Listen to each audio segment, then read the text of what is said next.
Hey guys, Kigerr here, and today I want to do a different kind of video. Um, no, I didn't quit. When the seasons change, my sinuses get all weird, and I was kind of out of commission for 2 weeks.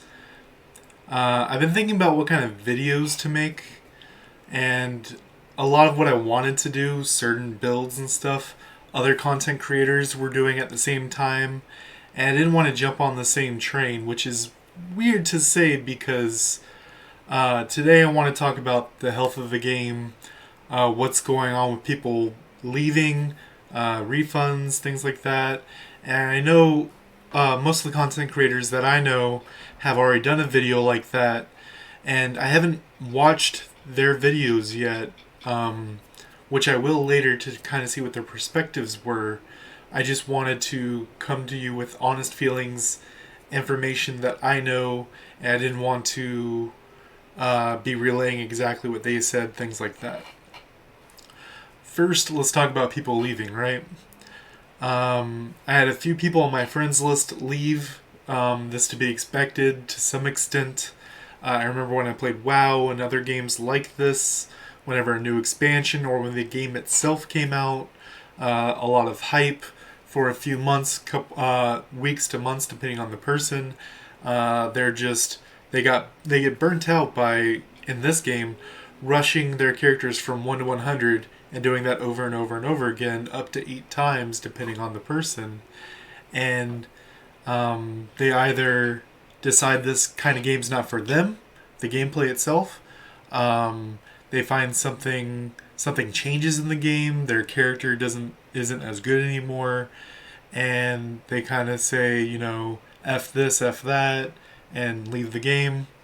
But what I think is happening to a majority of people is what I call the cooldown period.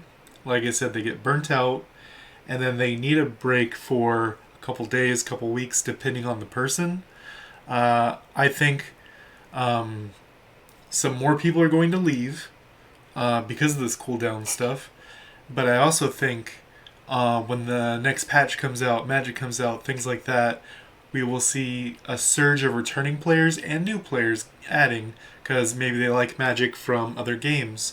Something that's important to point out is there's the other Marvel games, Marvel Contest of Champions, Marvel Future Fight, Marvel Strike Force, which aren't the same as this game, but they hit the Marvel audience and they all kind of play off of each other.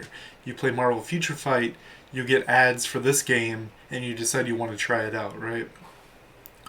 Next, I want to talk about the monetization about this game. Their primary way of getting money from you is the weekly or monthly offers, which are, for a good portion of them, decent. There's some obviously bad ones. I have a video on my channel about some must buys, not so much with money, but with your crystals. I know people are worried about what to do with their crystals as the free to play, cheap to play, whatever you want to call it. And they're bigger whales that I've seen complain about not being able to level up all their skills immediately 15, having enough crystallized convergium, that's the third tier of convergium, to bring up their 3-star gear that they do the 10x's over and over again, and bring them up to 6 stars, and re-roll their gear, their cards, things like that. They run out of that stuff. I can tell you, as my free-to-play Spider-Man over on Hydra 1, I get plenty of the stuff for the items I'm getting.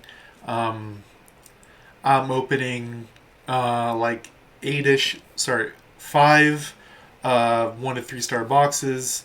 I'm doing 1 to 2 things in the box per day. It seems to get plenty of gear. All my stuff's at least 5. I have 1 6-star piece that I got for hitting Avenger. I'm working on a second one, getting pretty close.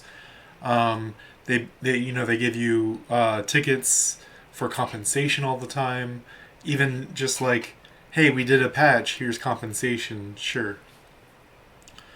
I'm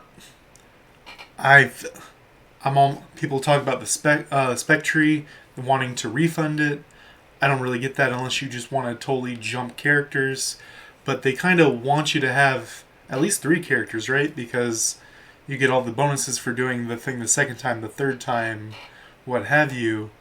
And they seem to want you to have extra characters for different game modes, really, because like Spec Ops, everyone's the same level, so you can do any character. You can come in with your level 30 Strange, level 30 Storm, and Wreck, right?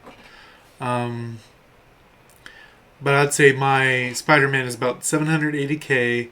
If I just went for pure numbers, I could be 830 up to 850 if I really pushed it. And with careful play, you can probably beat about 20 to 30% power differential. And to a certain amount, once you put enough money in the game, you're done, right? There isn't really more to put in where I still have room to grow.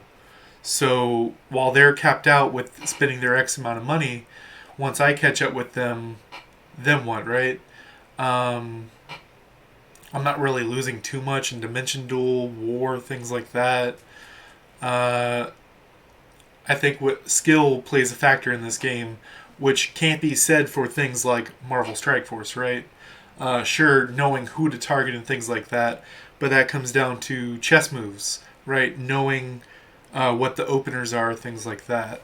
Which, I mean, sure, there's play to that and counterplay and whatnot, but I think knowing what skills to dodge, things like that, is a lot more tactile skill. Also want to mention Netmarble. No, I'm not partnered with them. I'm not trying to talk them up. I'm just pointing out the things that I've seen. Has been pretty responsive with balances. People talk about Captain America, Storm, Star-Lord, even some minor tweaks on other characters. They've been dialing some knobs, changing some things, and I really like where they're going with the balance in the game. There's a couple things that I think need to be looked into, but I like them bringing people up versus bringing people down. I'm going to end this video. Let me know in the comments down below how you feel is going on with the game. Try not to be too... Obviously, you're going to be emotional about it, but try to actually think about what's been going on in the game, what you can accomplish, and if you're a free-to-play player, even cheap to play, you could really go a long way in this game. Let me know how you feel about it in the comments down below, but I want to end the video by saying I still love the game. I think a good chunk of people who left are going to come back. We know more characters, game modes are coming down the pike, and if you'd like to see more of me, what I think about things, join my Discord down below. Check me out on Twitch with the link down below. More standardized schedule is at least Tuesday, Wednesday, Thursday at 9 p.m. EST. I'm going to be playing Marvel Future Revolution, answering questions, doing gameplay, and I also have a second game that I've been enjoying on the side. Let me know if you want to see things about that, Pokemon Unite, and until next time, guys.